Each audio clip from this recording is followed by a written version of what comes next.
The Book of Life, buku kehidupan Jiddu Krishnamurti, bulan Juni, daftar isi, 1. Energi, 2. Perhatian, 3. Sadar tanpa memilih, 4. Kekerasan.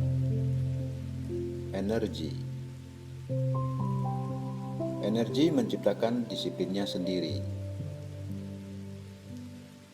Pencarian realitas membutuhkan energi hebat, dan jika manusia tidak melakukannya, ia menghamburkan energinya untuk hal-hal yang menghasilkan kerusakan, dan oleh karena itu masyarakat harus mengendalikannya.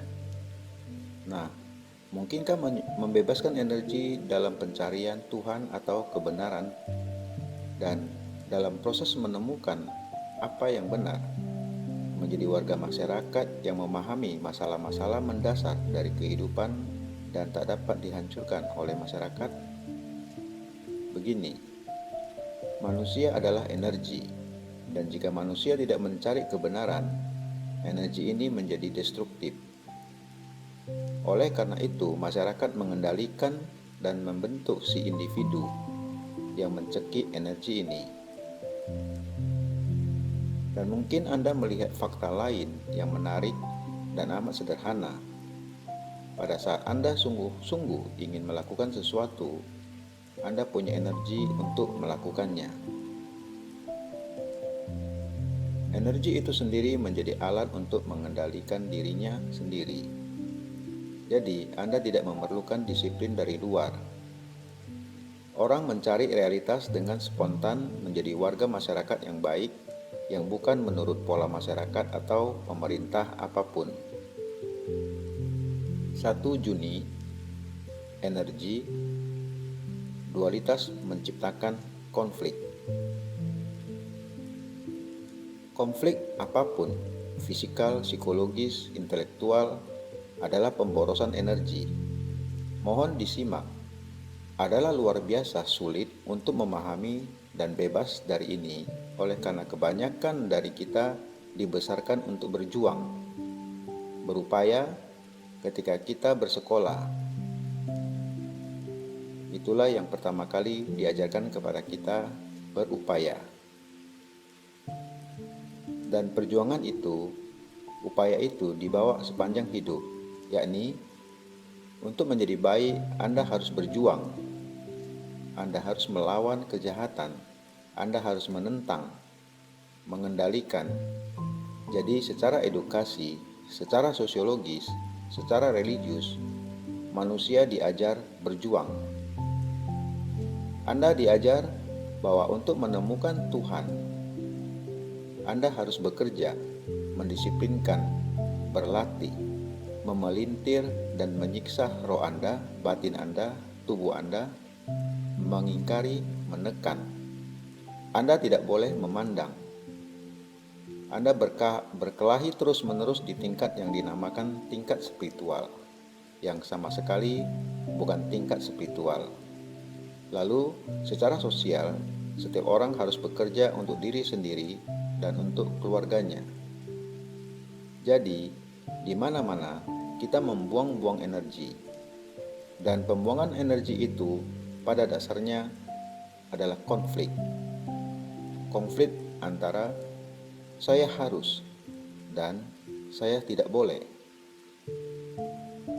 Setelah menciptakan dualitas, konflik tak dapat dihindarkan. Jadi kita harus memahami seluruh proses dualitas ini. Bukan berarti tidak ada laki-laki dan perempuan, hijau dan merah, terang dan gelap, tinggi dan rendah. Semua itu fakta. Tetapi di dalam upaya yang dikerahkan dalam pembagian antara fakta dan gagasan, terdapat pemborosan energi. 2 Juni, energi, pola suatu gagasan. Jika Anda berkata, bagaimana saya bisa menghemat energi, maka Anda telah menciptakan suatu pola gagasan. Bagaimana menghemat energi, lalu menjalankan hidup Anda menurut pola itu. Dengan demikian, mulai lagi suatu kontradiksi. Sedangkan Jika Anda melihat sendiri keadaan-keadaan di mana energi itu diboroskan, Anda akan melihat bahwa kekuatan utama yang menyebabkan pemborosan itu adalah konflik, yang berarti memiliki masalah dan tidak pernah menyelesaikannya. Hidup dengan ingatan berbahaya tentang sesuatu yang sudah tidak ada. Hidup dalam tradisi. Kita harus memahami hal ihwal pemborosan energi, dan pemahaman akan pemborosan energi ini bukan menurut Sangkara, Buddha, atau orang suci lain, melainkan pengamatan aktual terhadap konflik sehari-hari dalam hidup kita. Jadi, pemborosan energi yang terutama adalah konflik, yang bukan berarti lalu Anda duduk dan bermalas-malas. Konflik akan selalu ada selama gagasan lebih penting daripada fakta. 3 Juni, energi. Di mana ada kontradiksi, ada pula konflik. Anda lihat, kebanyakan dari kita berada dalam konflik. Menjalani kehidupan penuh kontradiksi bukan hanya di luar, tetapi juga di dalam. Kontradiksi menyiratkan daya upaya, di mana ada daya upaya, ada pemborosan energi, di mana ada kontradiksi, ada pula konflik. Di mana ada konflik, ada pula daya upaya untuk mengatasi konflik itu, yang adalah bentuk lain perlawanan. Dan di mana Anda melawan, ada pula sejenis energi yang dilibatkan. Anda tahu, bila Anda melawan sesuatu, perlawanan itu sendiri menciptakan energi. Semua tindakan berdasarkan pada gesekan antara boleh dan tidak boleh. Dan bentuk perlawanan ini, bentuk konflik ini menghasilkan energi. Tetapi energi itu, jika Anda mengamatinya dengan teliti, sangat destruktif. Itu tidak kreatif. Kebanyakan orang berada dalam kontradiksi. Dan jika mereka mempunyai karunia, bakat untuk menulis atau melukis atau ini itu, ketegangan dari kontradiksi itu memberi energi untuk berekspresi, mencipta, menulis, berada. Makin banyak ketegangan, makin besar konflik, makin besar keluaran. Dan itulah yang kita namakan ciptaan. Tapi itu bukan ciptaan sama sekali. Itu hasil konflik. Menghadapi fakta bahwa Anda berada dalam konflik, Anda berada dalam kontradiksi, akan membawa kualitas energi yang bukan hasil perlawanan. 4 Juni, energi kreatif. Nah, pertanyaannya ialah, adakah energi yang bukan di dalam lingkup pikiran, yang bukan hasil dari energi kompulsif yang saling bertentangan, hasil dari pemenuhan diri sebagai frustasi? Anda paham pertanyaan itu? Saya harap saya menyampaikannya dengan jelas. Oleh karena, jika kita tidak menemukan kualitas energi yang bukan sekedar produk pikiran, yang sedikit demi sedikit menciptakan energi tetapi juga bersifat mekanis, maka tindakan menjadi destruktif. Entah kita melakukan reformasi sosial, menulis buku yang hebat, sangat cerdik dalam bisnis, atau menciptakan pembagian kebangsaan atau ikut serta dalam kegiatan politik lain dan sebagainya. Nah, pertanyaannya ialah, apakah ada energi seperti itu? Bukan secara teoritis. Oleh karena ketika kita dihadapkan dengan fakta, menampilkan teori adalah kekanak-kanakan, tidak matang.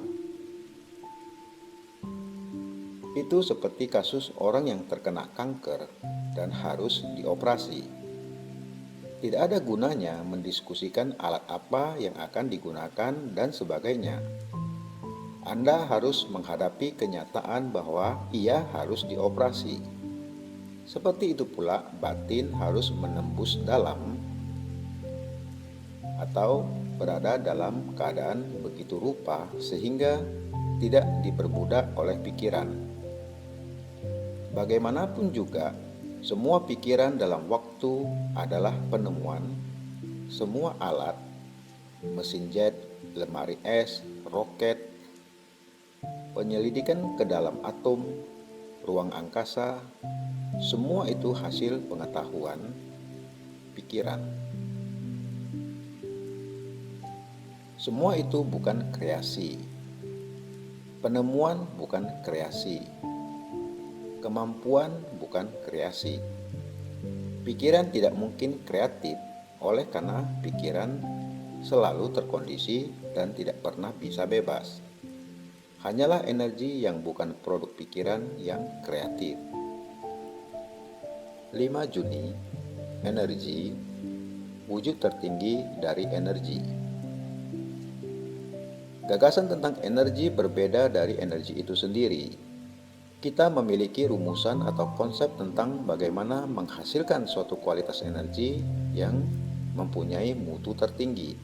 Tetapi rumusan itu lain sama sekali dari energi yang memperbaharui dan menyegarkan. Wujud tertinggi dari energi ini, puncaknya, adalah keadaan batin yang di situ ia tidak memiliki gagasan, tidak memiliki pikiran, tidak ada perasaan akan hal atau motif. Ia adalah energi murni. Dan kualitas energi seperti itu tidak bisa dicari. Anda tidak bisa berkata, tunjukkan kepada saya bagaimana cara mencapainya, modus operandinya, jalannya. Tidak ada jalan ke situ. Untuk menemukan sendiri hakikat energi ini, kita harus mulai dengan memahami energi yang kita buang sehari-hari. Energi ketika kita bicara, ketika kita mendengar seekor burung, sebuah suara, ketika kita melihat sebuah sungai, langit yang terbentang luas, dan orang-orang desa yang kumuh, berpakaian compang-camping, sakit, kelaparan, dan pohon yang pada waktu senja menarik diri dari seluruh cahaya siang. Pengamatan akan segala sesuatu itu sendiri adalah energi. Dan energi ini kita peroleh melalui makanan, melalui sinar matahari. Energi fisik sehari-hari yang kita miliki ini jelas dapat diperkuat, ditambah dengan makanan yang baik, dan sebagainya. Itu jelas perlu. Tetapi energi yang sama yang menjadi energi jiwa, yakni pikiran, pada saat energi itu berkontradiksi dalam dirinya, energi itu merupakan pembuangan energi. 6 Juni, energi. Seni menyimak adalah seni melepaskan. Ada orang mengatakan sesuatu kepada Anda dan Anda menyimak. Tindakan menyimak itu sendiri adalah tindakan melepaskan. Bila Anda melihat suatu fakta, persepsi tentang fakta itu sendiri adalah pelepasan fakta itu. Menyimak itu sendiri, melihat sesuatu sebagai fakta itu sendiri, mempunyai efek luar biasa tanpa usaha pikiran. Marilah kita ambil satu contoh. Misalnya, ambisi. Kita telah cukup membahas apa yang dilakukannya, apa akibatnya. Batin yang penuh ambisi tidak pernah tahu apa artinya bersimpati, menaruh belas kasihan, mencinta. Batin yang ambisius adalah batin yang kejam, entah secara spiritual, entah secara lahiriah atau batiniah. Anda pernah mendengar tentang itu, Anda mendengarnya, dan ketika Anda mendengarnya, Anda menerjemahkannya dan berkata, "Bagaimana saya harus hidup di dunia yang dibangun atas ambisi ini?" Dengan demikian, Anda tidak menyimak, Anda merespon, Anda bereaksi terhadap suatu kenyataan, terhadap suatu fakta. Dengan demikian, Anda tidak memandang fakta itu. Anda hanya sekedar menerjemahkan fakta itu, atau membuat opini tentang fakta itu, atau merespon fakta itu. Dengan demikian, Anda tidak memandang fakta itu. Jika kita menyimak, dalam arti tanpa evaluasi, reaksi, penilaian apapun, pada waktu itu sesungguhnya fakta itu menciptakan energi yang memusnahkan, menghapuskan, membersihkan ambisi yang menciptakan konflik. 7 Juni, perhatian. Perhatian tanpa perlawanan. Anda tahu apa ruang itu? Ada ruang di kamar ini. Jarak dari sini ke hotel Anda. Dari jembatan ke rumah Anda. Dari tepi sungai ini ke tepi sana. Semua itu ruang. Nah, adakah juga ruang dalam batin Anda? Ataukah batin itu sudah penuh sesak, sehingga tak ada ruang sama sekali? Jika batin Anda memiliki ruang, maka di dalam ruang itu terdapat keheningan. Dan dari keheningan itu muncullah segala sesuatu. Oleh karena di situ Anda dapat menyimak. Anda dapat memperhatikan tanpa melawan. Itulah sebabnya mengapa penting sekali memiliki ruang di dalam batin. Jika batin tidak terjejali, tidak sibuk terus-menerus, maka ia dapat menyimak anjing yang menyala itu, menyimak bunyi kereta api melintasi jembatan di kejauhan, dan juga sadar sepenuhnya akan apa yang dikatakan oleh orang yang berbicara di sini. Maka batin itu menjadi hidup, ia tidak mati. 8 Juni, perhatian. Perhatian bebas dari upaya. Adakah perhatian tanpa sesuatu yang menyerap batin? Adakah perhatian tanpa berkonsentrasi pada suatu objek? Adakah perhatian tanpa motif, pengaruh, kompulsi dalam bentuk apapun? Dapatkah batin memberikan perhatian penuh tanpa eksklusi apapun? Jelas bisa. Dan itu adalah satu-satunya keadaan perhatian. Yang lain hanyalah pemuasan diri atau akal-akalan batin.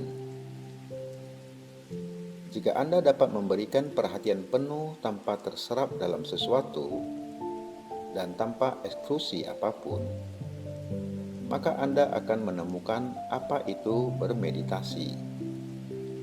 Oleh karena di dalam perhatian itu tidak ada usaha, tidak ada pembagian, tidak ada pergulatan, tidak ada pencarian hasil. Jadi, meditasi adalah proses pembebasan batin dari sistem-sistem dan memberikan perhatian tanpa terserap atau berusaha berkonsentrasi. 9 Juni, perhatian. Perhatian yang tidak eksklusif. Saya rasa ada perbedaan antara perhatian yang diberikan kepada suatu objek dan perhatian tanpa objek. Kita dapat berkonsentrasi pada suatu gagasan, kepercayaan, objek tertentu yang adalah proses eksklusif. Lalu ada pula perhatian, kewaspadaan yang tidak eksklusif. Begitu pula ada ketidakpuasan yang tidak punya motif, yang bukan akibat dari suatu frustasi, yang tak dapat disalurkan, yang tak dapat menerima setiap pemenuhan. Mungkin saya tidak menggunakan kata yang tepat untuk itu, tetapi saya rasa ketidakpuasan yang luar biasa itulah yang penting. Tanpa itu, setiap bentuk ketidakpuasan lain hanyalah sekedar jalan untuk mencapai kepuasan. 10 Juni, perhatian. Perhatian itu tak terbatas, tanpa tapal batas. Di dalam mengembangkan batin, titik berat kita hendaknya pada perhatian, bukan konsentrasi. Konsentrasi adalah proses memaksa batin menyempit kepada satu titik. Sedangkan perhatian itu tanpa tapal batas. Di dalam proses konsentrasi, batin selalu dibatasi oleh suatu tapal batas. Tetapi bila maksud kita memahami totalitas batin, konsentrasi saja menjadi rintangan. Perhatian adalah tanpa batas pengetahuan. Pengetahuan datang melalui konsentrasi dan setiap peluasan pengetahuan masih tetap berada dalam batas-batasnya sendiri. Dalam keadaan perhatian, batin dapat dan memang menggunakan pengetahuan yang niscaya adalah hasil konsentrasi. Tetapi bagian tidak pernah menjadi keseluruhan dan menambahkan bagian-bagian yang banyak tidak menghasilkan persepsi akan keseluruhan.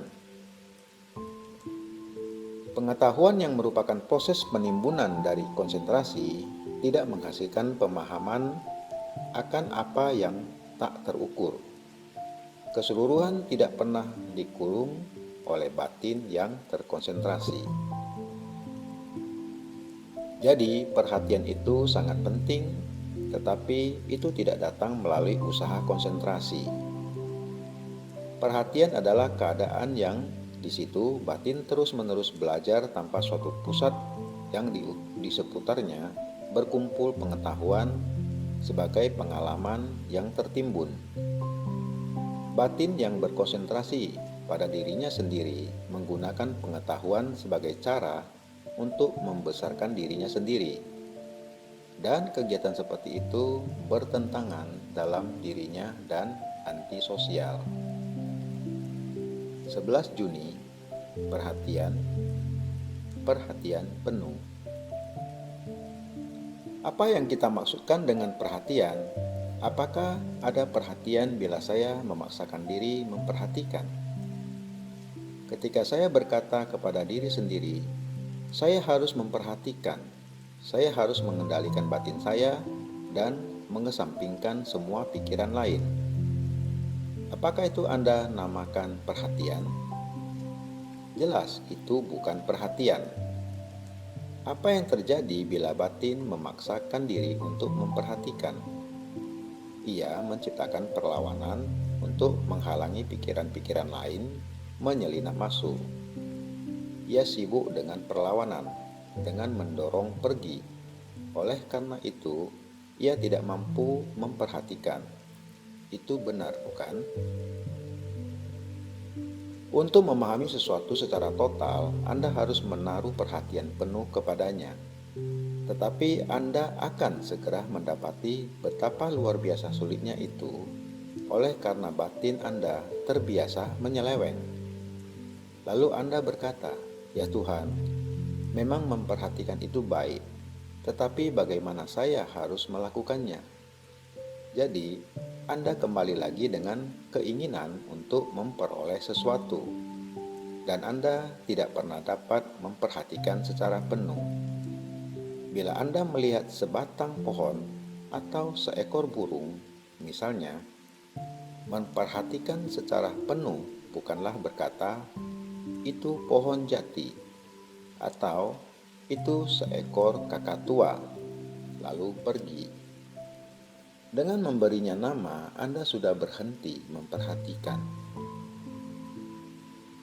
Sedangkan jika Anda sadar sepenuhnya, memperhatikan sepenuhnya, ketika Anda memandang sesuatu, maka Anda akan mendapati suatu transformasi menyeluruh berlangsung. Dan perhatian total itu adalah yang baik. Tidak ada lagi yang lain. Dan Anda tidak bisa memperoleh perhatian total dengan latihan. Dengan latihan Anda memperoleh konsentrasi. Artinya, Anda membangun dinding perlawanan, dan di dalam dinding perlawanan itu berada orang yang berkonsentrasi. Tetapi itu bukan perhatian, itu mengeluarkan. 12 Juni, perhatian. Lenyapnya ketakutan adalah awal perhatian. Bagaimana cara menghasilkan perhatian? Ia tidak dapat dipupuk melalui bujukan, membandingkan, ganjaran, atau hukuman yang semuanya adalah bentuk-bentuk pemaksaan. Lenyapnya ketakutan adalah awal dari perhatian. Ketakutan itu ada selama ada dorongan untuk menjadi sesuatu di masa kini atau di masa depan, yang adalah mengejar keberhasilan dengan segala frustasi dan kontradiksinya yang berbelit-belit. Anda dapat mengajarkan konsentrasi, tetapi perhatian tidak dapat diajarkan. Sama seperti Anda tidak dapat mengajarkan kebebasan dari ketakutan. Dan di dalam memahami sebab musababnya, maka lenyaplah ketakutan. Dengan demikian, perhatian muncul secara spontan bila di sekitar siswa terdapat suasana kesejahteraan, bila ia merasa aman, merasa nyaman, dan sadar akan tindakan tanpa kepentingan yang dihasilkan oleh cinta. Cinta tidak membanding-bandingkan, dan dengan demikian berakhirlah iri hati dan siksaan di dalam proses menjadi. 13 Juni, perhatian. Tidak ada tempat yang di situ orang sampai. Dapatkah kerendahan hati dilatih? Jelas, sadar bahwa Anda rendah hati bukanlah rendah hati. Anda ingin tahu apakah Anda sudah sampai. Ini menunjukkan bahwa Anda menyimak untuk mencapai suatu keadaan tertentu, bukan?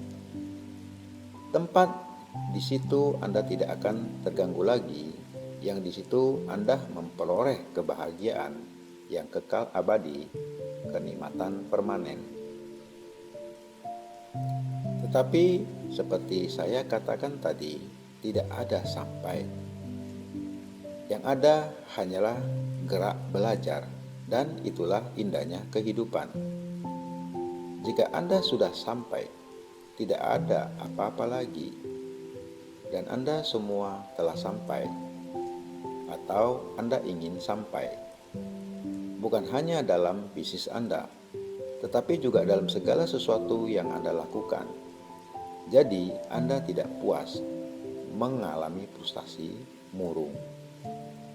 Bapak-bapak, tidak ada tempat yang di situ orang sampai. Yang ada hanyalah gerak belajar ini, yang menyakitkan hanya apabila terdapat penumpukan.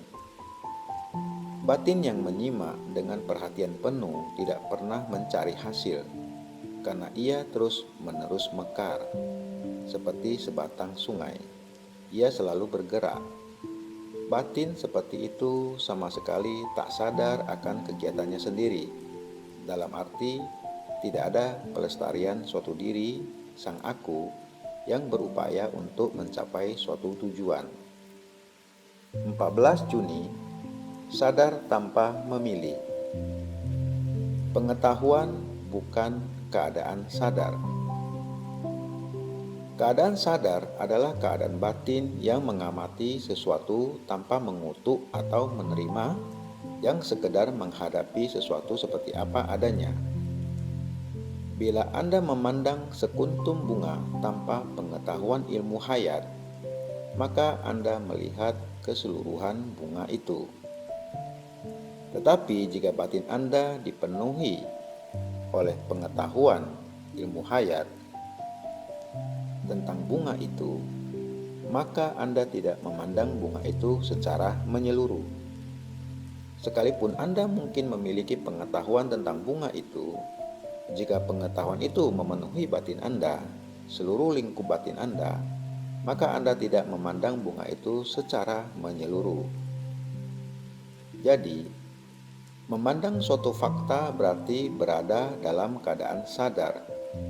Di dalam keadaan sadar itu tidak ada pilihan, tidak ada pengutukan, tidak ada suka atau tak suka.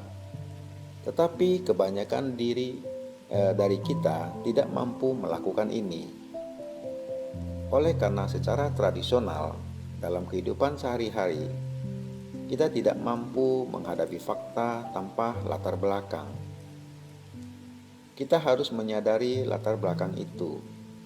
Kita harus menyadari keterkondisian kita, dan terkondisian itu memperlihatkan diri ketika kita mengamati suatu fakta.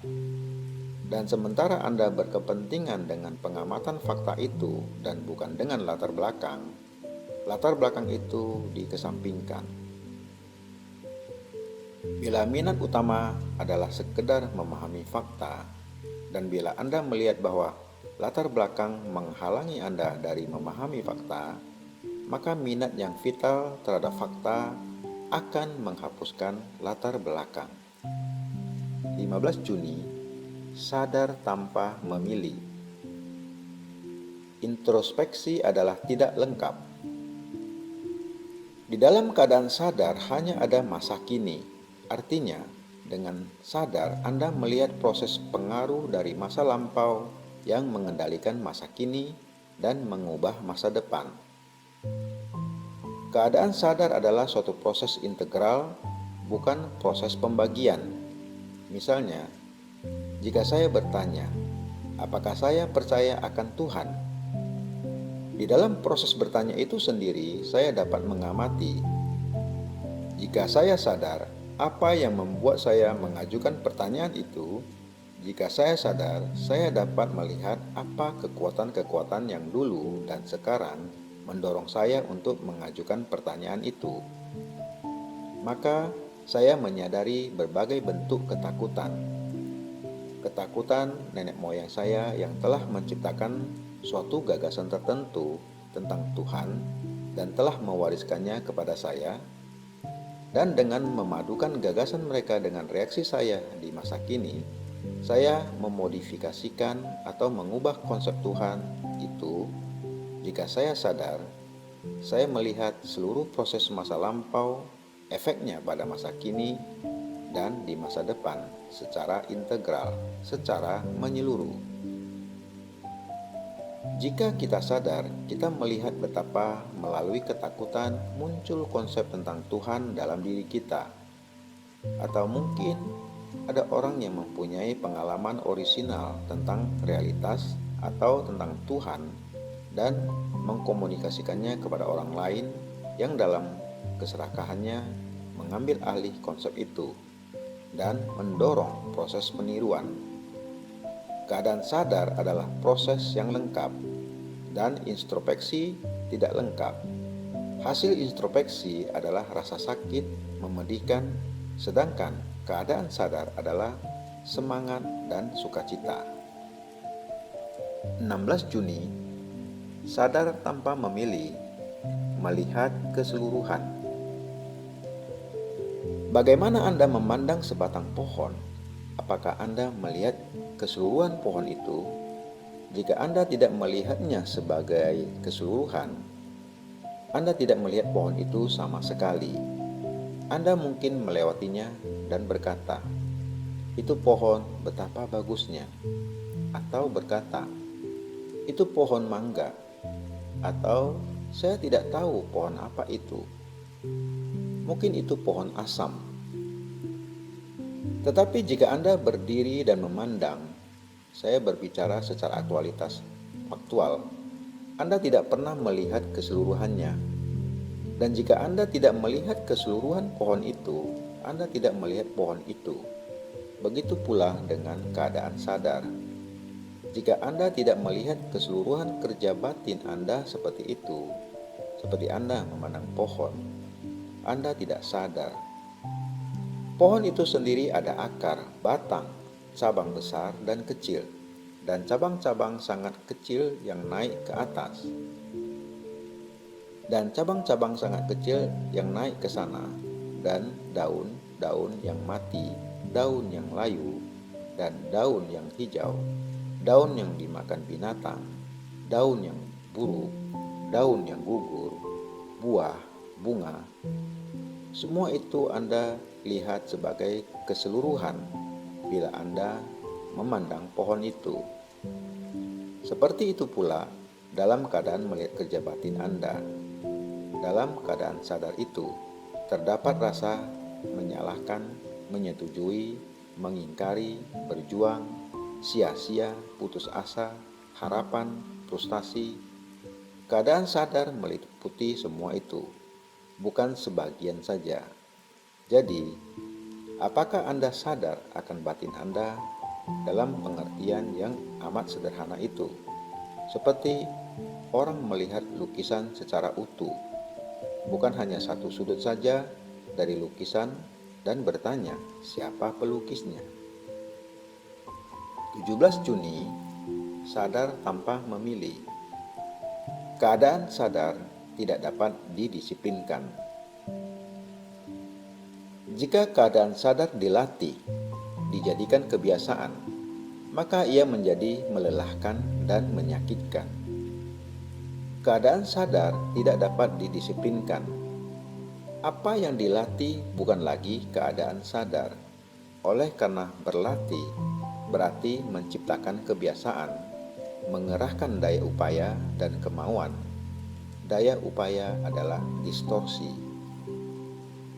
Terdapat keadaan sadar bukan hanya terhadap dunia luar, burung yang terbang, bayangan, laut yang tidak bisa diam, pepohonan dan angin yang bertiup, peminta-minta dan mobil mewah yang melintas, tetapi juga keadaan sadar akan proses dalam batin, ketegangan dan konflik di dalam diri. Anda tidak menyalahkan burung yang terbang. Anda mengamatinya, Anda melihat keindahannya. Tetapi ketika Anda memikirkan pergulatan dalam batin Anda menyalahkannya atau membenarkannya. Anda tidak dapat mengamati konflik batinia ini tanpa memilih atau membenarkan. Menyadari pikiran dan perasaan Anda tanpa melihat itu sebagai Anda atau pengingkaran tidaklah melelahkan dan menyakitkan. Tetapi di dalam upaya mencari hasil, tujuan yang ingin dicapai, konflik meningkat dan mulailah kelelahan, pergulatan. 18 Juni, sadar tanpa memilih. Biarlah suatu pikiran berkembang. Keadaan sadar adalah keadaan batin yang menerima segala-galanya. Burung gagak yang terbang melintas di langit, bunga-bunga mekar pada pohonnya, orang-orang yang duduk di depan, warna-warni pakaian yang mereka kenakan.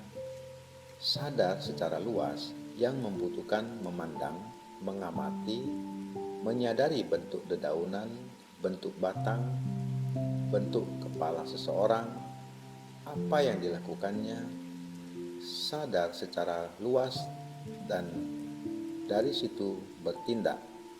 Artinya sadar akan keseluruhan keberadaan kita. Sekedar memiliki kemampuan yang sebagian, suatu pecahan kemampuan atau kemampuan terpecah, dan mengejar kemampuan itu dan memperoleh pengalaman dari kemampuan itu yang terbatas. Itulah yang membuat kualitas batin remeh, terbatas, dan sempit. Tetapi kesadaran akan keseluruhan keberadaan kita yang dipahami melalui kesadaran akan setiap pikiran dan setiap perasaan dan tak pernah membatasinya, membiarkan setiap pikiran dan setiap perasaan mekar, dan dengan demikian sadar. itu sama sekali lain dari tindakan atau konsentrasi yang sekedar kemampuan dan oleh karena itu terbatas. Untuk membiarkan suatu pikiran mekar atau suatu perasaan mekar dibutuhkan perhatian, bukan konsentrasi. Yang saya maksud dengan mekarnya suatu pikiran adalah memberinya kebebasan untuk melihat apa yang terjadi, apa yang berlangsung dalam pikiran Anda, dalam perasaan Anda. Sesuatu yang mekar harus memiliki kebebasan, memiliki cahaya. Ia tidak bisa dibatasi. Anda tidak dapat memberikan suatu nilai terhadapnya. Anda tidak dapat berkata, "Ini benar, itu salah, ini harus, itu tidak boleh." Dengan demikian, Anda membatasi mekarnya pikiran. Dan ia hanya dapat mekar di dalam keadaan sadar ini. Oleh karena itu, jika Anda menyelami hal ini sangat dalam, Anda akan menemukan bahwa mekarnya pikiran ini adalah berakhirnya pikiran. 19 Juni, sadar tanpa memilih. Keadaan sadar pasif. Di dalam keadaan sadar, tidak terdapat proses menjadi. Tidak ada tujuan yang hendak dicapai. Yang ada adalah pengamatan yang diam tanpa memilih dan tanpa menyalahkan, yang dari situ datang pemahaman. Di dalam proses ini, ketika pikiran dan perasaan mengungkapkan dirinya, yang hanya bisa terjadi bila tidak terdapat pemilikan maupun penerimaan, maka muncullah keadaan sadar yang meluas. Semua lapisan yang tersembunyi beserta maknanya terungkap. Keadaan sadar ini mengungkapkan kekosongan kreatif yang tak dapat dibayangkan atau dirumuskan. Keadaan sadar yang meluas dan kekosongan kreatif ini adalah proses menyeluruh dan bukan tahap-tahap yang berbeda.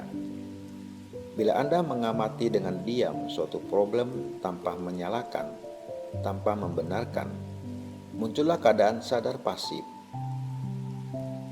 Di dalam keadaan sadar pasif ini, problem itu dipahami dan terurai. Di dalam keadaan sadar terdapat kepekaan yang lebih tinggi, yang di situ terdapat bentuk tertinggi dari berpikir negatif. Bila pikiran merumuskan, menghasilkan, tidak mungkin ada penciptaan. Hanya bila batin hening dan kosong, bila ia tidak menciptakan suatu problem, di dalam kepasifan yang waspada itu terdapat penciptaan. Penciptaan hanya dapat terjadi di dalam negasi yang bukan lawan dari yang positif. Tidak berada bukanlah lawan dari berada. Suatu masalah muncul hanya apabila terdapat pencarian hasil. Bila pencarian hasil berakhir, barulah di situ tidak ada lagi masalah. 20 Juni, sadar tanpa memilih. Apa yang dipahami sepenuhnya tidak akan terulang kembali. Di dalam sadar diri, tidak diperlukan pengakuan. Oleh karena sadar diri menciptakan cermin yang di situ segala sesuatu terpantul tanpa distorsi. Setiap pikiran, perasaan seolah-olah terhampar di layar keadaan sadar sehingga dapat diamati, dipelajari, dan dipahami. Tetapi aliran pemahaman ini tersumbat bila ada pengutukan atau penerimaan, penghakiman atau pengidentifikasian. Semakin banyak layar itu ditonton dan dipahami, bukan sebagai kewajiban atau praktek yang dipaksakan, melainkan oleh karena kepedihan dan kesedihan telah menciptakan minat tak terpuaskan yang membawa disiplinnya sendiri. Semakin besar intensitas dari keadaan sadar, pada gilirannya ini menghasilkan pemahaman yang meningkat. Anda dapat mengikuti sesuatu jika ia bergerak perlahan-lahan. Sebuah mesin yang cepat harus diperlambat jika kita ingin mempelajari gerakan-gerakannya. Demikian pula, pikiran perasaan dapat dipelajari dan dipahami hanya jika batin ini mampu bergerak perlahan-lahan. Tetapi sekali kemampuan ini telah terbangun, ia dapat bergerak dengan kecepatan tinggi yang membuatnya amat tenang. Ketika berputar dengan kecepatan tinggi, beberapa daun kipas angin tampak sebagai sehelai logam yang pejal. Kesukaran kita ialah membuat batin berputar perlahan-lahan, sehingga masing-masing pikiran perasaan dapat diikuti dan dipahami. Apa yang dipahami secara mendalam dan menyeluruh tidak akan terulang kembali. 21 Juni, kekerasan. Kekerasan. Apa yang terjadi bila Anda memberikan perhatian sepenuhnya kepada apa yang kita namakan kekerasan? Kekerasan bukan yang memisahkan umat manusia melalui kepercayaan, pengkondisian, dan sebagainya, tetapi juga yang muncul bila kita mencari keamanan pribadi atau keamanan individual melalui suatu pola masyarakat. Dapatkah Anda memandang kekerasan itu dengan perhatian penuh? Dan bila Anda memandang kekerasan itu dengan perhatian penuh, apa yang terjadi? Bila Anda memberikan perhatian penuh terhadap apapun, pelajaran sejarah atau matematika, memandang istri atau suami Anda, apa yang terjadi?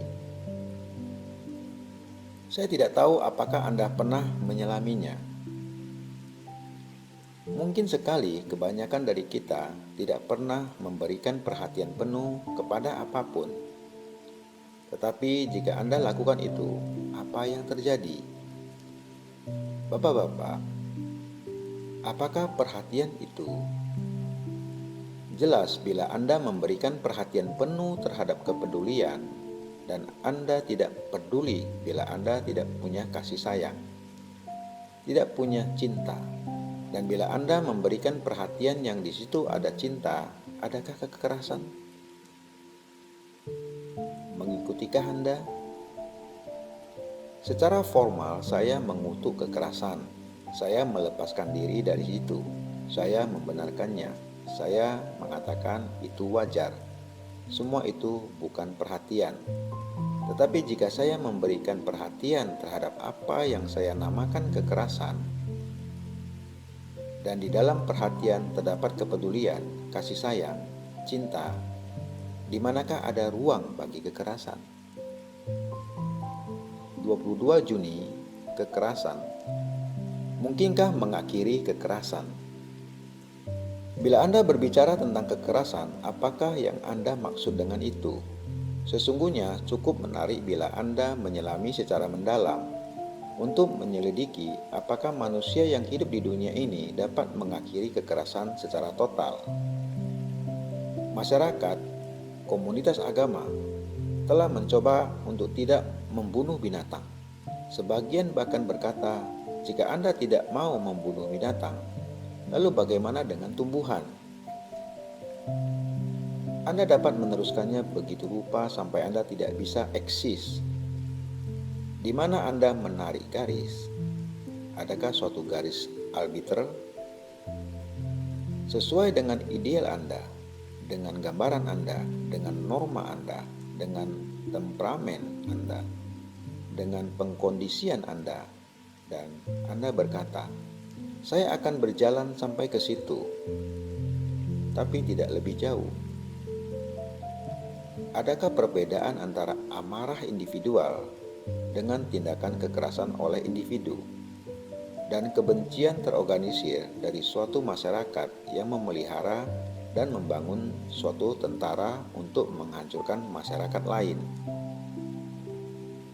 Di mana, di tingkat mana, bagian kekerasan mana yang Anda bicarakan? Ataukah Anda ingin membahas tentang kemungkinan manusia bisa bebas secara total dari kekerasan, bukan hanya bagian tertentu yang disebutnya kekerasan? Kita tahu apa kekerasan itu tanpa mengutarakannya dengan kata-kata, kalimat, dalam tindakan.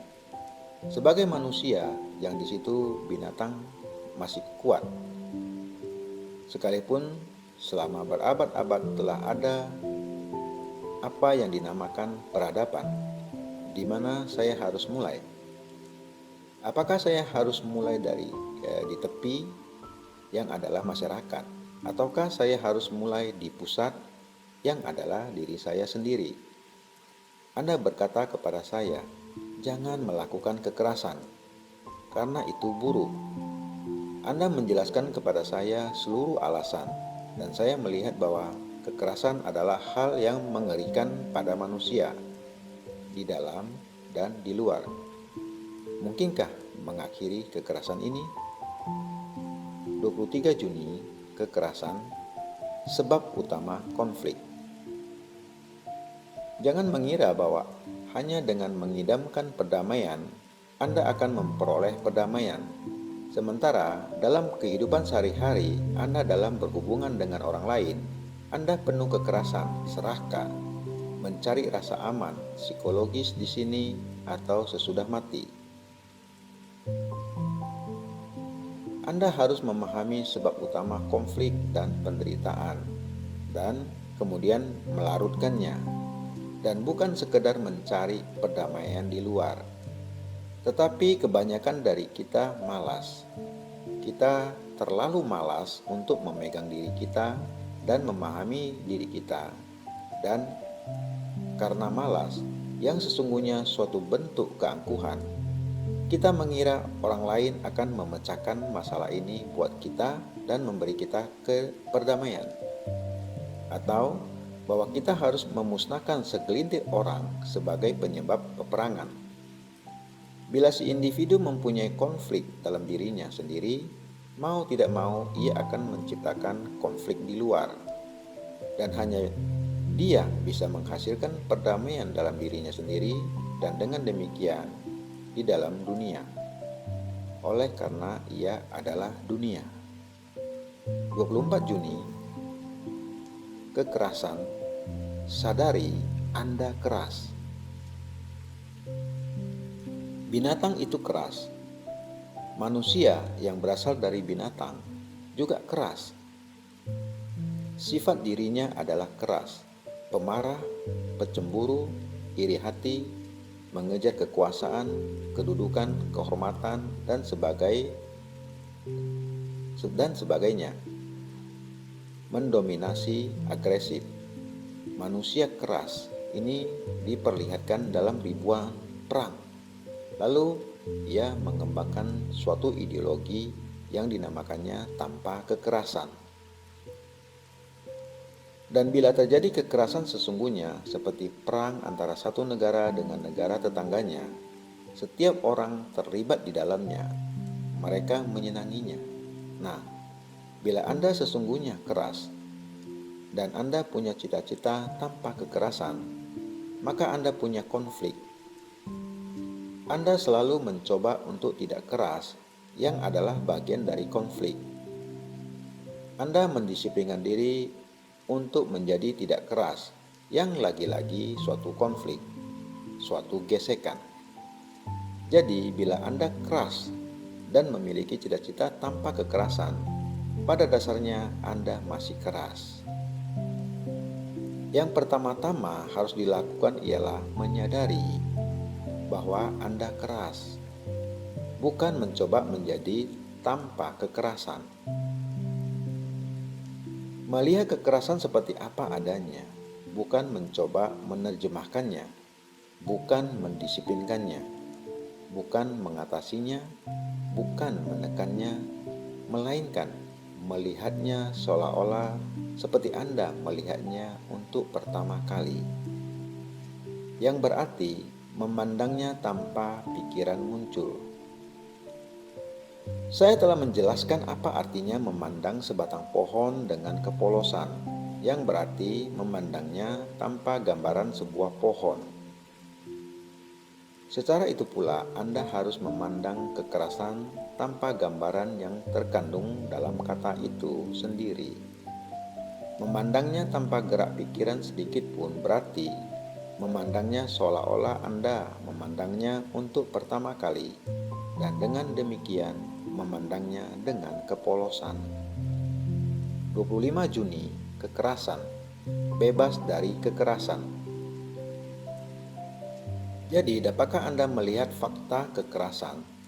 Fakta yang bukan hanya di luar Anda, tetapi juga di dalam Anda, dan tidak mempunyai selang waktu di antara menyimak dan bertindak.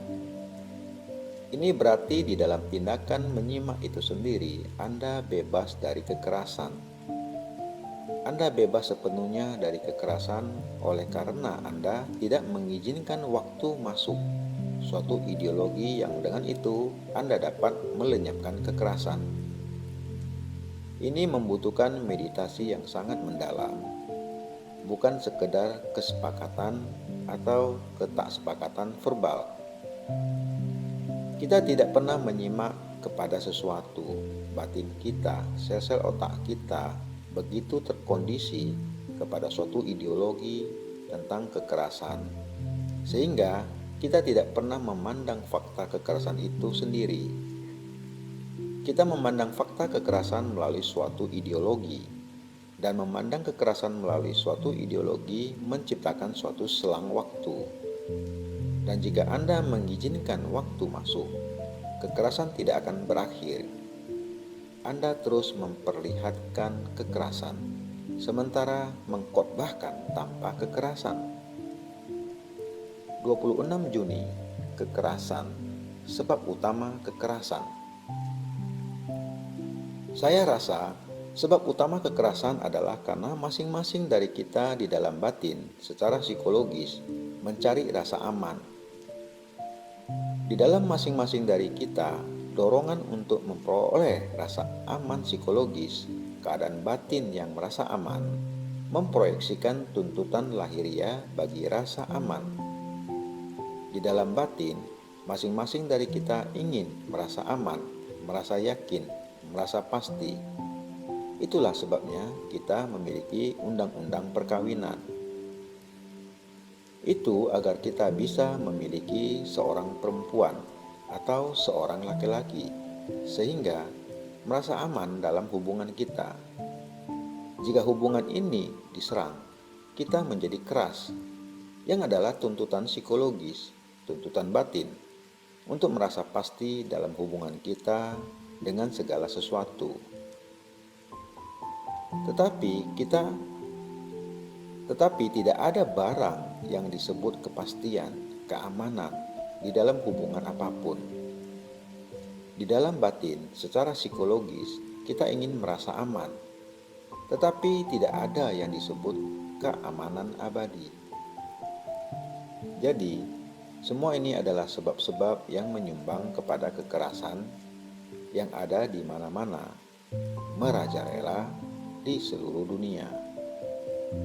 Saya rasa siapapun yang pernah mengamati, bahkan hanya sekelumit, apa yang tengah terjadi di dunia, dan terutama di negeri yang malang ini, dalam kurung India, dapat juga tanpa penyelidikan intelektual yang mendalam, mengamati dan menemukan dalam dirinya hal-hal yang dengan diproyeksikan keluar menjadi penyebab dari kebrutalannya, sikapnya yang berhati batu, tak acuh, dan kekerasannya yang luar biasa. 27 Juni, kekerasan.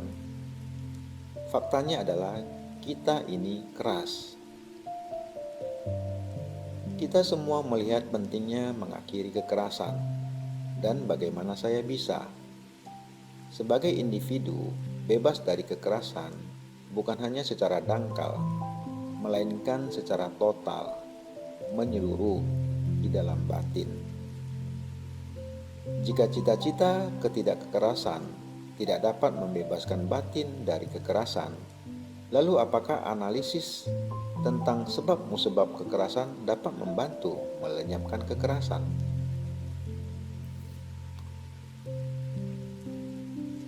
Bagaimanapun juga ini adalah salah satu masalah utama kita, bukan? Seluruh dunia terperosok dalam kekerasan, dalam perang. Malah struktur masyarakat kita yang bersifat mengambil untuk diri sendiri pada dasarnya adalah keras. Dan jika Anda dan saya ingin bebas dari kekerasan, bebas secara total, secara batinia, bukan sekedar secara dangkal, secara lisan, lalu bagaimana kita harus menggarapnya tanpa berpusat pada diri sendiri? Anda memahami masalahnya, bukan?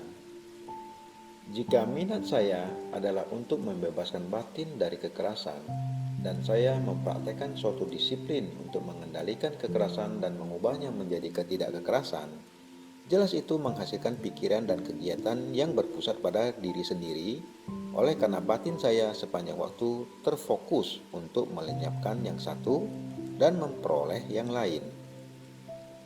Namun saya melihat pentingnya batin untuk bebas secara total dari kekerasan. Jadi apa yang harus saya lakukan? Jelas ini bukan pertanyaan bagaimana agar kita bisa tidak keras. Faktanya adalah kita ini keras.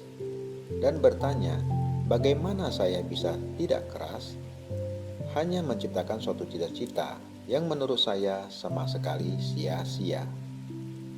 Tetapi jika kita mampu memandang kekerasan dan memahaminya, maka ada kemungkinan untuk memecahkannya secara total. 28 Juni, kekerasan, memusnahkan kebencian. Kita melihat dunia kebencian tengah panen pada saat ini. Dunia kebencian telah diciptakan oleh orang tua kita, oleh leluhur kita, dan oleh kita. Demikianlah ketidaktahuan dapat ditelusuri ke masa lampau yang tak terbatas. Ia tidak muncul begitu saja. Itu adalah hasil dari ketidaktahuan manusia, suatu proses sejarah, bukan? Kita sebagai individu telah bekerja sama dengan leluhur kita, yang bersama leluhur mereka menggerakkan proses kebencian, ketakutan, keserakahan, dan sebagainya. Sekarang sebagai individu, kita berperan dalam dunia kebencian ini selama kita secara individual menyenanginya.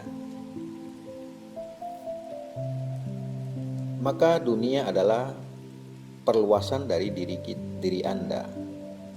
Jika Anda sebagai individu ingin memusnahkan kebencian, maka Anda sebagai individu harus berhenti membenci.